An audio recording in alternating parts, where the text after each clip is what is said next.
ಮಿಂಚಾಗಿ ನೀನು ಬರಲು ನಿಂತಲ್ಲಿ ಮಳೆಗಾಲ, ಬೆಚ್ಚಗೆ ನೀ ಜೊತೆಗಿರಲು ಕೂತಲ್ಲಿ ಚಳಿಗಾಲ. ವಿರಹದ ಬೇಗೆ ಸುಡಲು ಮನಸ್ಸಿಗೆ ಬೇಸಿಗೆ ಕಾಲ. ಇನ್ನೆಲ್ಲಿ ನನಗೆ ಉಳಿಗಾಲ,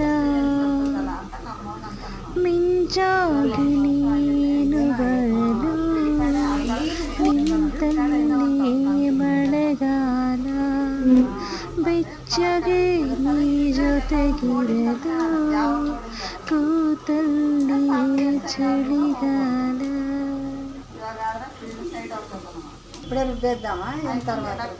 హాయ్ అండి, ఈరోజు ఇంట్లో అయితే అలసంద వడలు చేసుకున్నాము.